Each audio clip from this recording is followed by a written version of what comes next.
Well hello everyone, welcome to all. कैसे हैं आप सभी? बेसिकली आज का ये जो पर्टिकुलर सेशन है, डे 14 की हमारी क्लास होने वाली है। वोकेब समाधान, ग्रामर ज्ञान और प्रीवियस ईयर क्वेश्चंस के।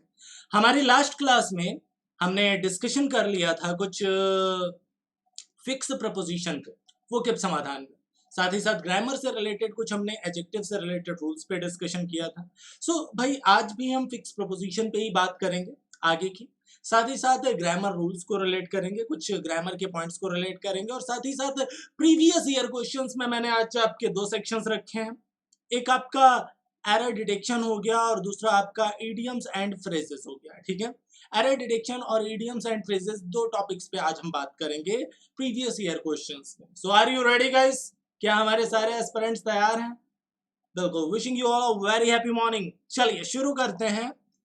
फर्स्ट थॉट है, एक थॉट मुझे बहुत ही प्यारा लगा एंड एवन काफी रिलेट भी कर पाएंगे आप लोग अपनी लाइफ से। इसे ध्यान से समझिए। Education is not preparation for life, education is life itself. Education life के लिए प्रिपरेशन नहीं, एजुकेशन ही लाइफ है, शिक्षा ही लाइफ है।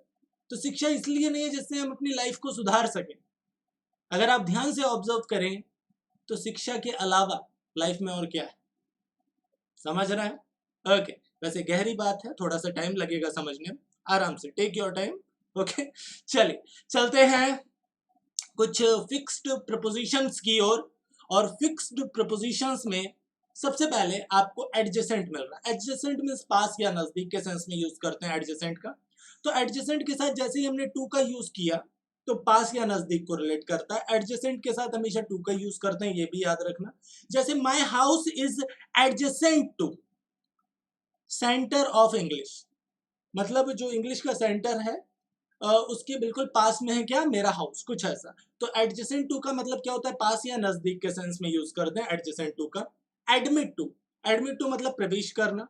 ही वॉज एडमिटेड टू स्कूल, कुछ ऐसा। एवर्स टू, देखिए अगला वर्ड क्या है? Adverse to. एडवर्स मतलब विपरीत के ही सेंस में यूज करते हैं और एडवर्स टू मतलब प्रतिकूल होता है। ठीक है, एडवर्स कंडीशंस मतलब विपत्तियां जो आ गई, दैट कुड बी। ठीक है, अब यहाँ पे अगर हम एडवर्स टू मतलब प्रतिकूल हो गया। The decision of court was adverse to his interest, मतलब कोर्ट का जो डिसीजन था वो उसके खिलाफ था, कुछ ऐसा। अगला अफेक्शन फॉर और affectionate to. Affection for and affectionate to, ये दो अलग अलग वर्ड है। अफेक्शन के साथ फॉर आता है और अफेक्शनेट के साथ टू आता है। अफेक्शन फॉर मतलब किसी चीज की जो ममता होना, किसी चीज से जो प्यार होना, that could be I have great affection for my mother. I have great affection for my mother होना भी चाहिए, मतलब मेरे अंदर अपनी माँ के लिए बहुत ज्यादा अफेक्शन है, बहुत ज्यादा स्नेह है, बहुत ज्यादा प्यार है, कुछ ऐसा। Affectionate to, she is very affectionate to her daughter, मतलब वो अपनी डॉटर के लिए, जैसे मैंने माँ की बात की और मैंने बोला she is very affectionate to her daughter, मतलब वो अपनी डॉटर के लिए वही तो बहुत ही ममतापूर्ण है, या उसके अंदर अपनी डॉटर के लिए, अपनी बच्ची के लिए बहुत ज्यादा ममता है, कुछ ऐसा। क्लियर? लास्ट क्लास में हमने 20 तक डिस्कस कर लिया था, इसीलिए हम आज 21 से बात कर रहे हैं। ठीक है, नेक्स्ट वन, एग्री विद और एग्री टू, दो चीजों पे बात होती है। एग्री के साथ विद भी आता है और टू भी आता है, दो अलग अलग प्रपोजिशंस यूज होती हैं। कब एग्री विद और कब agree to, that is a confusion. चलिए देखते हैं। एग्री विद किसी पर्सन से जब बात होती है, किसी हम बंदे से एग्री है, that could be. Agree to किसी पर्टिकुलर प्रपोजल से एग्री, तो जैसे agree with a person, agree to a proposal, ऐसे आप याद कर सकते हैं। जैसे I do not agree with my friend in this matter, मतलब मैं इस मैटर में अपने फ्रेंड से एग्री नहीं, कुछ ऐसा। एग्री टू मतलब प्रपोजल या प्रस्ताव को रिलेट कर रहा है यहाँ पे। ठीक है, कैसे?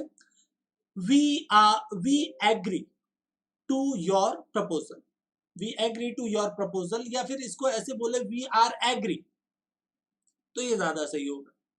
We are agree to your proposal, कुछ ऐसा। Anxious for, anxious for means होता है उत्सुक होना, किसी चीज के लिए उत्सुक होना। I am anxious for the prize, मतलब मैं प्राइज के लिए क्या हूं? उत्सुक हूं, कुछ ऐसा कह रहा है बंदा। अगला एनेक्सियस अबाउट, किसी के बारे में, किसी की बारे में चिंतित होने के सेंस में यूज करते हैं, ठीक है। जैसे he was एनेक्सियस about my health, मतलब वो मेरी हेल्थ के बारे में क्या है, चिंतित है, कुछ ऐसा। अकम्पनीड बाय, अकम्पनीड बाय का मतलब होता है कि साथ रहना। He was accompanied by his friends, मतलब वो अपने फ्रेंड्स के साथ रहता था, कुछ ऐसा, ठीक है। चलते हैं नेक्स्ट पॉइंट की ओर, बिल्कुल प्यार से समझेंगे चीजों को। एक एक एग्जांपल मैं दे रहा हूं और कम से कम आपको एक एग्जांपल खुद का बनाना है, ये बहुत ही जरूरी है, ओके। चलते हैं नेक्स्ट पॉइंट की ओर। अकम्पनीड विद, साथ में रहना, दैट इज अकम्पनीड विद। जैसे the fever was accompanied with cold, जैसे कि फीवर और कोल्ड साथ ही साथ रहते हैं, हाँ, गला भी खराब हो गया, फीवर भी आ गया, हाँ, दैट कुड बी। वैसे इस टाइम तो ये बहुत ही डेंजरस है, हाँ, जब से कोरोना वायरस का प्रकोप चल रहा है, हाँ। अटेंडेड एट, अटेंडेड एट का मतलब होता है उपस्थित रहना, कहीं पे उपस्थित रहना। So I was attended, I was to attended at the station, मतलब मैं स्टेशन पे उपस्थित था, कुछ ऐसा। अगला अटेंडेड ऑन, देखिए अटेंडेड के साथ एट भी आ रहा है, ऑन भी आ रहा है और विद भी आ रहा है, ध्यान से समझना। अटेंडेड, अटेंड ऑन का जैसे मैंने यूज किया, अटेंड एट मतलब उपस्थित रहना, अटेंड ऑन का यूज करके तो इसका मतलब हो गया परिचर्चा करना, किसी भी चीज पे डिस्कशन करना, that could B. He attended on the sick man, he attended on the sick man, मतलब किसी के भी जो डिस्कशन हो रहा है, that could be attended on, ठीक है। अब अगर मैंने इस सेंटेंस को देखा, he attended on the sick man, मतलब वो सिक मैन पे परिचर्चा कर रहा था, चर्चा कर रहा था, डिस्कशन कर रहा था, दैट कुड बी, ऐसे रिलेट करिए, ठीक है। अगला attended with, attended with means होता है साथ साथ आना। His attempts were attended with success, मतलब उसके जो प्रयास हैं वो उसकी सफलता के साथ ही साथ आए, कुछ ऐसा, ठीक है। जैसे हम मेहनत करते हैं, जब प्रयास करते हैं तो भाई सफलता तो आनी आनी है साथ ही साथ। चलिए akin to, akin to means होता है, देखिए एकिन बहुत अच्छा वर्ड है, एकिन के साथ टू का यूज करते हैं, ये एरर डिटेक्शन में पूछा गया वर्ड है आपका। एकिन के साथ टू का यूज करते हैं और एकिन टू मीन्स होता है के समान, के जैसा। जैसे pity is akin to love, दया प्यार के समान, दया प्यार के समान, कुछ ऐसा। Next one alarmed at, alarmed at means किसी चीज से चकित होना, that could be alarmed at. I was alarmed at the sound, मतलब मैं साउंड से क्या रह गया, चकित रह गया, कुछ ऐसा। एलियन टू, एलियन टू मतलब विदेशी से रिलेट करता है। I am alien to this police, मतलब इस पुलिस से मैं क्या हूँ, विदेशी हूँ। विदेशी मतलब क्या, मतलब अनजान। एलियन टू मीन्स विदेशी भी होता है, अनजान भी होता है, ठीक है। मतलब मैं इस पुलिस को नहीं जानता, कुछ ऐसे सेंस में यूज कर रहे हैं यहाँ पे। अलॉटेड टू, अलॉटेड टू मतलब कुछ दिया जाना, कुछ अलॉट किया जाना। This piece of land was allotted to me, मतलब ये लैंड का पीस मुझे अलॉट किया गया, मुझे दिया गया है।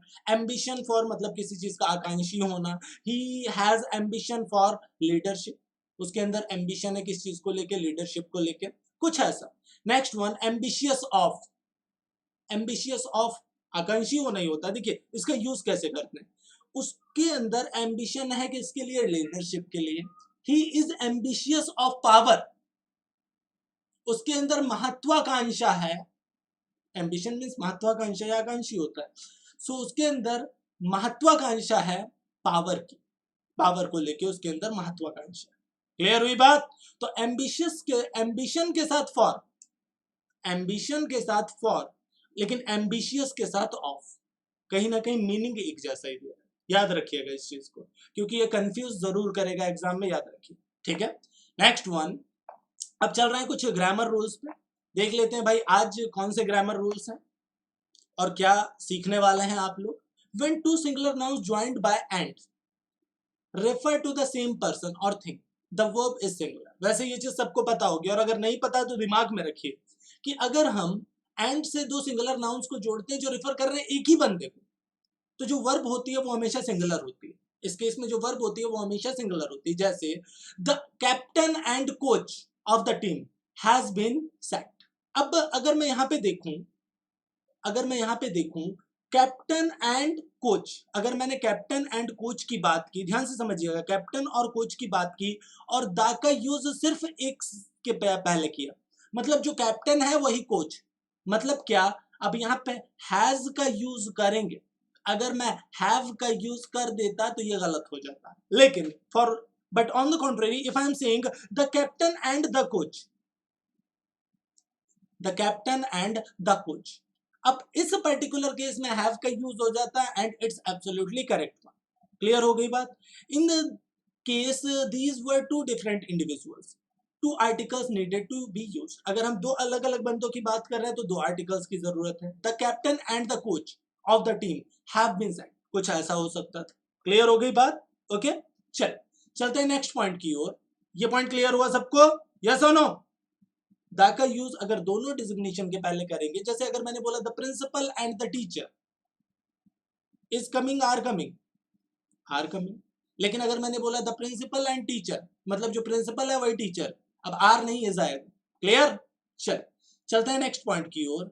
And the very next one is जितने भी इंडेफिनिट प्रोनाउंस हैं, someone, anyone, no one, somebody, anybody, nobody, everybody, ये सब अगर सब्जेक्ट की तरह यूज हुए हैं तो ये हमेशा सिंगुलर है, और इनके साथ जो वर्ब आती है वो सिंगुलर आती है, और आगे का प्रोनाउन भी सिंगुलर होता है। ठीक है, जैसे एवरीवन इज सेल्फिश, मतलब हर इंसान क्या है, सेल्फिश है। ठीक है, we do not use are in this sentence. अगर मैं someone, anyone, no one, somebody, everybody, nobody, इनका यूज सब्जेक्ट की तरह करूंगा तो इसके साथ जो वर्ब आएगा वो सिंगुलर आएगा। सिंपल सा चीज है। This is not apply to few, many, several, both, all, some. देखिए इन वर्ड्स के साथ ये अप्लाई नहीं होता। देखिए इससे ज्यादा इंपॉर्टेंट ये नीचे वाला पॉइंट, इसके साथ ये अप्लाई क्यों नहीं होता? क्योंकि ये कहीं ना कहीं प्लूरलिटी को भी डिनोट करते हैं। जैसे जनरली अगर मैंने फ्यू की बात की, फ्यू के साथ बॉयज आता है, मतलब प्लूरल नाउन आता है, और वर्ब भी प्लूरल ही आती है। ठीक है, few, a few, the few, plural ही आता है। मैनी के साथ बॉय लिख सकते हैं क्या? बॉयज ही होगा। मतलब इनके साथ अगर कोई काउंटेबल नाउन आता है तो वो इन जनरल, इन वर्ड्स के साथ अगर कोई काउंटेबल नाउन होता है तो वो प्लूरल होता है। इसलिए इन वर्ब्स के साथ ये एप्लीकेबल, इन वर्ड्स के साथ ये एप्लीकेबल नहीं। क्लियर हो गई बात? यस, इन सारे के सारे एडजेक्टिव्स के साथ। Okay, next one. अब व्हेन द परसेंटेज और a part of something is mentioned, देखिए जब हम किसी चीज के पार्ट को डिनोट करते हैं, किसी चीज से की परसेंटेज को डिनोट करते हैं, जैसे 100 में से 40 की बात कर दी यहाँ पे हमने, 100 में से 20 की बात कर दी, दैट कुड बी पार्ट को डिनोट कर रहे हैं with plural meaning, the plural verb is used. अगर हम परसेंटेज या पार्ट की बात कर रहे हैं प्लूरल मीनिंग के साथ, तो जो वर्ब होगी वो प्लूरल। जैसे जैसे ध्यान से समझिए, 40 of every 100 children are malnourished। malnourished means क्या होता है वैसे? कुपोषित, कुपोषित या कुपोषण के शिकार। मतलब 100 में से 40 बच्चे जो हैं वो कुपोषण के शिकार, कुछ ऐसा। तो अब देखिए 40 of 100 children, 40 of 100 every 100 children, मतलब हर 100 चिल्ड्रन में से 40, कहीं ना कहीं प्लूरलिटी को डिनोट कर रहे हैं। तो इस पर्टिकुलर केस में ये चीज समझिएगा, आर का यूज करेंगे, इज का यूज नहीं करेंगे, हैव का यूज करेंगे, हैज का यूज नहीं करेंगे, वर का यूज करेंगे, वॉज का यूज नहीं करेंगे। क्लियर? यस और नो? Very good. चलते हैं नेक्स्ट पॉइंट की ओर। A number of, the number of, देखिए ये बहुत कंफ्यूज करता है पॉइंट, कई बार बता भी चुका हूं लेकिन फिर भी कंफ्यूजन होती है। तो अगर कंफ्यूजन होती है तो ध्यान से समझिएगा इस चीज को। अ number of and the number of, जब भी हम अ नंबर ऑफ की बात करते हैं,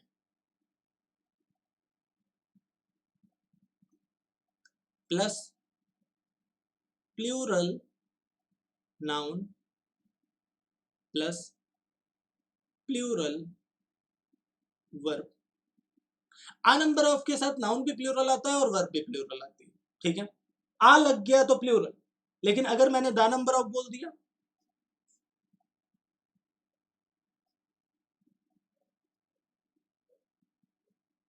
plus plural noun plus singular verb, याद रखिएगा ये गलती बहुत ज्यादा होती है एग्जाम में। कारण क्या है इस गलती का? कि यहाँ पे आ लगा हुआ है, और जैसे ही बंदा देखता है आ नंबर ऑफ, तो अगर सिंगुलर होगा भी, जैसे अभी मैंने आपको पढ़ाया आपको समझ आ गया, लेकिन एग्जाम में क्या होता है कि हम कुछ ब्लर हो जाती हैं चीजें, मतलब तुरंत का तो दिमाग में रहता नहीं है। अब भाई 3 महीने बाद जब आपने एग्जाम दिया या 4 मंथ्स बाद आपने जब एग्जाम दिया तो दिमाग में क्या आएगा? सर ने अगर सिंगल एक के साथ सिंगुलर वर्ब बताया था, एक के साथ प्लूरल वर्ब, नाउन तो प्लूरल होता है, मतलब आ नंबर ऑफ आएगा तब भी बॉयज या स्टूडेंट्स, या द नंबर ऑफ आएगा तब भी स्टूडेंट्स, ठीक है। लेकिन सर ने बताया था एक के साथ सिंगुलर वर्ब आता है और एक के साथ प्लूरल वर्ब आता है, मतलब क्या? अगर आ लगा है तो सिंगुलर वर्ब और दा लगा है तो प्लूरल वर्ब। ये गलती करके आते हैं हमारे एस्पिरेंट्स, ठीक है, पढ़ाने के बावजूद। तो अब गलती मत करना, अब इसका अपोजिट दिमाग में रखो बस, कि अगर आ गया तो प्लूरल वर्ब और अगर द आ गया तो singular verb. Clear? Okay. So a number of countable nouns के साथ ही आता है और ये हमेशा प्लूरल है और प्लूरलिटी को डिनोट करता है, ठीक है। द नंबर ऑफ सिंगुलरिटी को डिनोट करता है, नाउन इसके साथ भी प्लूरल आता है, जैसे a number of students are going on the trip, लेकिन अगर यहीं पे द नंबर ऑफ होता तो आर की जगह पे इसका यूज कर। क्लियर हुआ सबको? यस और no my dear aspirants? Clear हो गया सबको? Very good. चलते हैं कुछ क्वेश्चंस की और एरर डिटेक्शन से रिलेटेड कुछ प्यारे प्यारे से क्वेश्चंस पे हम डिस्कशन करने वाले हैं। फटाफट देखिए और टिक करिए अपना answer. Your time starts now.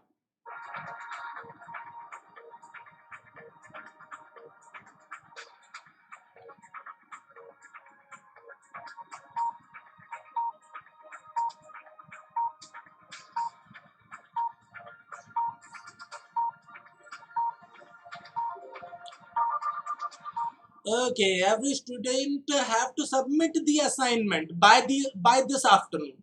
Every student have to submit the assignment by this afternoon. देखिए every, each, every, इधर नीदर, ईच या एवरी जब भी किसी सब्जेक्ट के साथ लगता है वो सिंगुलरिटी को डिनोट करता है। क्या बात है, सभी का आंसर करेक्ट है, वेल डन। तो अब यहाँ पे हैव का यूज कैसे करेंगे? हैज का यूज करेंगे तब ये करेक्ट है। देखिए एग्जाम का पेपर का क्वेश्चन है आपका, SSC stenographer grade C and D, 13 सितंबर 2017 फर्स्ट सिटिंग का क्वेश्चन है आपके सामने, ठीक है। तो एवरी स्टूडेंट के साथ हैव का नहीं बल्कि हैज का यूज करेंगे तब ये स्टेटमेंट करेक्ट होगा। क्लियर हुआ? ओके। सो आपका आंसर क्या जाएगा? बिल्कुल first part is the correct answer. अगर आप फर्स्ट पार्ट टिक कर रहे हैं तो नो डाउट आपका सिक्सर लग चुका है। चलते हैं नेक्स्ट क्वेश्चन की ओर and the very next one is, बिल्कुल अगला क्वेश्चन आपके सामने, देखिए और टिक करिए अपना answer. Your time starts now.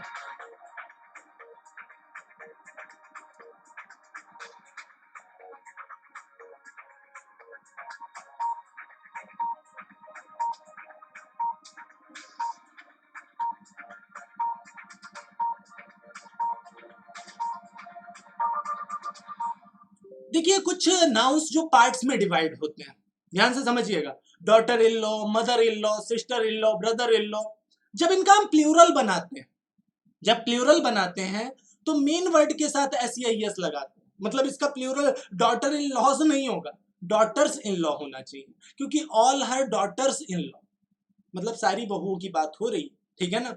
So daughter in law means बहू हो गया, मदर इन लॉ सास हो गया, ठीक है, सन इन लॉ दामाद हो गया, ठीक है। तो अब यहाँ पे समझेंगे इस चीज को, डॉटर इन लॉ का प्लूरल कैसे बनेगा जब इसमें एस लगेगा, ठीक है।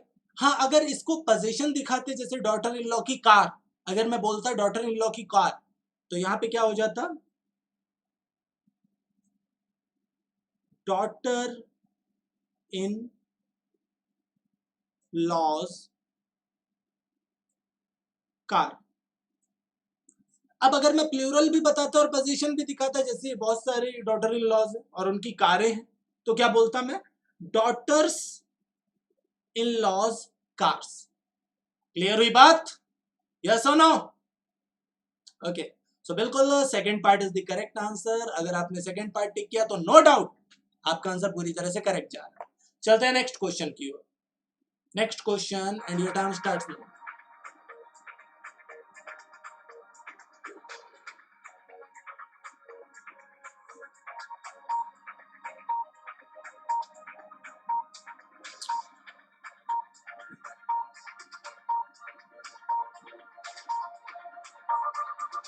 सर डायरेक्ट इनडायरेक्ट तो आप सबने पढ़ा है, सैड टू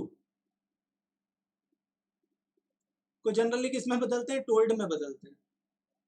क्या हम टोल्ड के साथ कभी टू लगाते हैं? नहीं लगाते। टोल्ड अपने साथ डायरेक्ट ऑब्जेक्ट लेता है, टोल्ड अपने साथ डायरेक्ट ऑब्जेक्ट लेता है, मतलब टोल्ड के साथ आपको टू की कोई जरूरत नहीं। ठीक है, ये एक ट्रांजिटिव वर्ब है। मतलब क्या?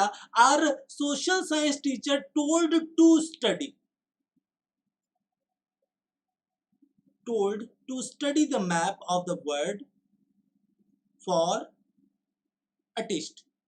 Basically, told के साथ टू का यूज नहीं करें, गलत हो जाएगा। वैसे देखने में तो अच्छा लग रहा है, देखने में तो अच्छा लग रहा है। क्यों अच्छा लग रहा है? क्योंकि यहाँ पे जो आगे जुड़ा हुआ है, आगे जो स्टेटमेंट जुड़ा हुआ है वो टू प्लस V1 है, इन्फिनेटिव है। लेकिन प्रॉब्लम ये है टोल्ड के साथ टू आ नहीं सकता, प्रपोजिशन आ नहीं सकता, इसलिए स्ट्रक्चर गलत हो गया। ठीक है, तो बीमारी सेकंड पार्ट में ही आपकी जाएगी। ठीक है, तो told studying the map of the world for a test, कुछ ऐसे आप रिलेट कर सकते हैं। ठीक है ना, जेरेंट से आप जोड़ दीजिए स्ट्रक्चर को। ठीक है, नेक्स्ट वन, नेक्स्ट क्वेश्चन आपके सामने। बिल्कुल, अगर आपने इस क्वेश्चन का आंसर सेकंड पार्ट दिया था तो नो डाउट आपका answer correct. Next question, your time starts now.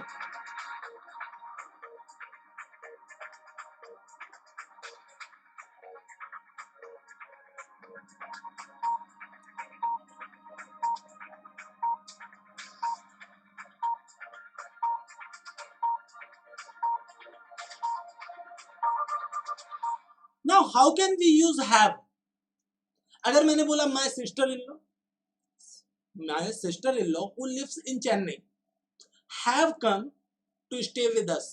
अब देखिए, अगर मैंने सिस्टर इन लॉ की बात की तो ये सिंगुलर है, और अगर ये सिंगुलर है जो कि चेन्नई में रहती, हैव की जगह पे आप हैज का यूज करेंगे तब ये करेक्ट होगा, क्योंकि भाई सब्जेक्ट सिंगुलर है तो वर्ब भी सिंगुलर होगा। क्या बात है, बिल्कुल third part is the correct answer. अगर आप थर्ड पार्ट टिक करें तो नो डाउट आपका सिक्सर लग चुका है। चलते हैं नेक्स्ट क्वेश्चन की ओर।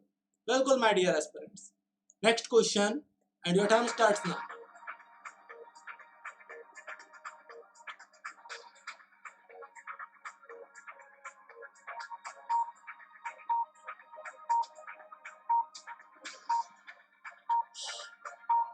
Very good my friend, Sahib is one of the best football players। ये वन ऑफ द के साथ में नाउन हमेशा प्लूरल होता है भाई। My friend Sahib is one of the best football players in the country, कुछ ऐसा। तो फुटबॉल प्लेयर नहीं बल्कि फुटबॉल प्लेयर्स का यूज करेंगे।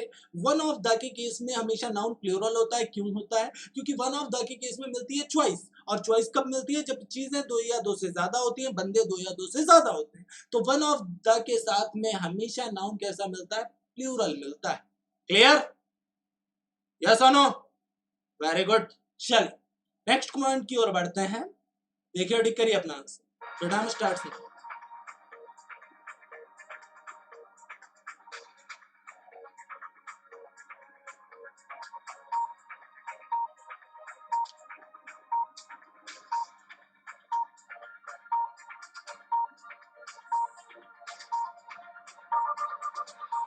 When she left the house, past से शुरू किया स्टेटमेंट को, at 10 o'clock, जब उसने घर को 10 बजे छोड़ा, her daughter was still at home, मतलब उस टाइम भी उसकी डॉक्टर घर पे ही थी, कुछ ऐसा।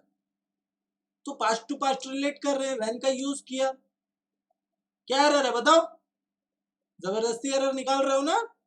वैसे ये सेंटेंस सही है, इसमें कोई एरर नहीं है, PSSC का आंसर है। ठीक है, चलिए सो बिल्कुल स्टेटमेंट पूरी तरह से करेक्ट है। अगर आपने नो एरर टिक किया तो आपका आंसर करेक्ट है, वरना वरना थोड़ा सा 100 ग्राम गलत हो गया। क्लियर? चल, इडियम्स एंड फ्रेजेस फटाफट। फर्स्ट क्वेश्चन आपके सामने, ड्रॉपिंग नेम्स। स्टेटमेंट को देखिए और बताइए ड्रॉपिंग नेम्स का मीनिंग क्या होगा। Your time starts now.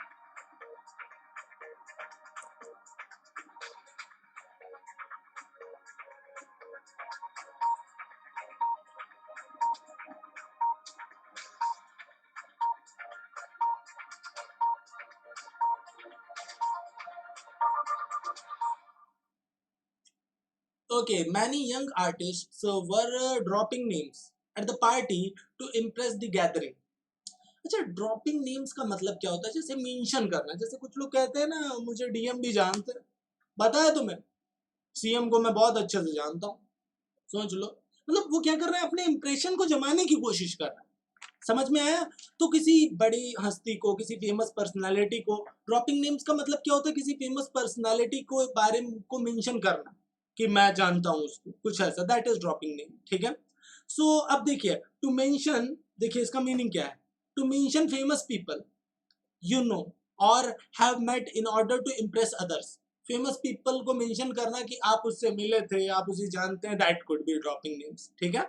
तो आपका जो आंसर जाएगा बिल्कुल एसएससी सीजीएल टायर 2 का क्वेश्चन है, सीबीई एग्जाम दिसंबर 2016। ठीक है। सो इसको बहुत अच्छे से दिमाग में रखेंगे। ये इडियम ड्रॉपिंग नेम्स का मतलब क्या हुआ? फेमस पीपल को मेंशन करना दूसरों को इंप्रेस करने के लिए। क्लियर? तो आपका आंसर क्या जाएगा? Talking proudly about their family members, using pet names, hinting at high connections. बिल्कुल, जो हिंट कर रहे हैं हाई कनेक्शंस को, that could be dropping names. बिल्कुल, third part is the correct answer. क्या बात। क्वेश्चन नंबर 8 फटाफट देखिए और टिक करिए अपना आंसर। ये तो कोई गलत नहीं करेगा मुझे लगता है। चलिए, आंसर भी आ गया, कोई नहीं। ब्लू आइड बॉय मतलब फेवरेट हो गया। The teacher announced that she had no blue eyed boy in the class. मतलब टीचर ने अनाउंस किया कि उसका कोई भी उसका फेवरेट बच्चा नहीं, मतलब उसके लिए सब फेवरेट। ऐसा नहीं है कि वो किसी को स्पेशल फेवर देती है, कुछ ऐसा। ठीक है। सो ब्लू आइड बॉय मतलब a person treated with special favour by someone, that is blue eyed boy. तो फिर आप फेवरेट से इसको रिलेट कर सकते हैं, बिल्कुल कर सकते हैं। फटाफट अपना स्कोर बताएंगे। क्वेश्चन नंबर 9 आपके लिए होमवर्क है, रन इनटू। आपको इसका आंसर बताना है। साथ ही साथ क्वेश्चन नंबर 10 का भी आपको आंसर बताना है और 11 का भी। ठीक है। स्क्रीनशॉट ले लेंगे। कल जो होमवर्क दिया था उसके आंसर्स आपके सामने हैं। ठीक है, फटाफट कर लेंगे आंसर। साथ ही साथ अगर टेलीग्राम चैनल पे नहीं जुड़े हैं तो तुरंत जुड़ेंगे। That is known as English by Nitin Mahantras. इस पर्टिकुलर लिंक के थ्रू भी आप चैनल को ज्वाइन कर सकते हैं। ठीक है ना? ये लिंक टाइप करेंगे, डायरेक्ट चैनल पे पहुंच जाएंगे। ठीक है। दूसरी चीज, रेगुलर जो क्विजेज होती है रात में 9 बजे मैं डेली आपको क्विज कराता हूँ। कभी बैंक बेस के क्वेश्चंस, कभी एसएससी बेस के क्वेश्चंस। उन क्वेश्चंस को रेगुलर बेस पे करना है, रेगुलर प्रैक्टिस करनी है। और कोई भी क्वेश्चन हो, कोई भी कंफ्यूजन हो, तुरंत आस्क करेंगे। आप के पास सारे ऑप्शंस हैं यहाँ पे, ग्रुप पे भी आस्क कर सकते हैं, पर्सनली भी क्वेश्चन पूछ सकते हैं। कोई अगर लग रहा हो कि ये क्वेश्चन शायद बहुत आसान है तो सिंपल सी चीज आप पूछिए, अपनी प्रॉब्लम को सॉल्व करिए, कहने का मतलब ये, एंड नथिंग एल्स। ठीक है। सो इसी के साथ ये सेशन हो चुका है समाप्त। ठीक है। सो अगर सेशन में मजा आया तो भाई एक लाइक तो बनता है ना बॉस। सेशन को लाइक करिए, कमेंट करिए, शेयर करना बिल्कुल मत भूलिए। चैनल पे नए तो सब्सक्राइब करिए। मिलते हैं आपसे नेक्स्ट धमाकेदार से सेशन में कुछ नई चीजों के साथ। तब तक के लिए अपना ख्याल रखिए, खुश रहिए। Thanks to all my aspirants. शाम को 9 बजे क्विज में मिलेंगे आपसे टेलीग्राम चैनल पर। Thank you.